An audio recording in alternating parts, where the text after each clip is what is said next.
In einem anderen Königreich, weit entfernt von jeder Zivilisation, lebte eine Prinzessin namens Elara. Sie war nicht nur für ihre Schönheit bekannt, sondern auch für ihre Intelligenz und ihre Liebe zur Wissenschaft. Das Königreich hatte jedoch ein großes Problem, die Zeit schien schneller zu vergehen als anderswo. Elara war besorgt und wusste, dass sie eine Lösung finden musste.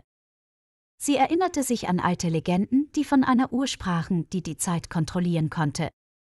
Nach vielen Jahren der Forschung und der Lektüre alter Schriften fand sie Hinweise, die auf den Ort der Uhr hindeuteten, ein Labyrinth der Zeit, das sich in den Tiefen des Ozeans befand.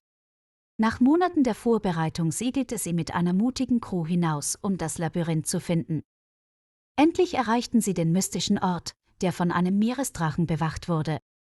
»Ich bin Prinzessin Elara und ich bin gekommen, um das Rätsel der ewigen Uhr zu lösen«, erklärte sie mutig. »Viele sind gekommen, aber keiner ist gegangen. Löse das Rätsel und du darfst die Uhr haben«, sagte der Drache.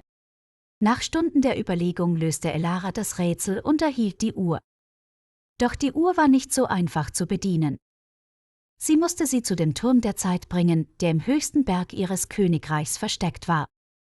Dort angekommen, bemerkte sie, dass der Turm von einer Hexe bewohnt wurde.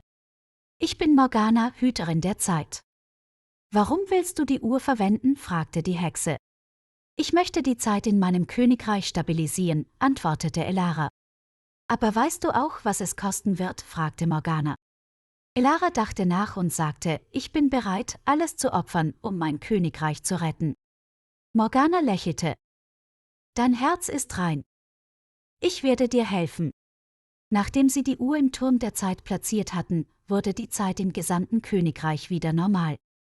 Elara kehrte als Heldin zurück und erkannte, dass die wahre Macht in Wissen und Weisheit lag. Jahre später regierte sie als weise und gerechte Königin und sorgte dafür, dass Bildung und Wissenschaft in ihrem Reich gefördert wurden. Und so wurde die Geschichte der Prinzessin, die die Zeit bezwang, ein Symbol für Mut, Intelligenz und die unendliche Kraft der Menschheit, die Welt zum Besseren zu verändern.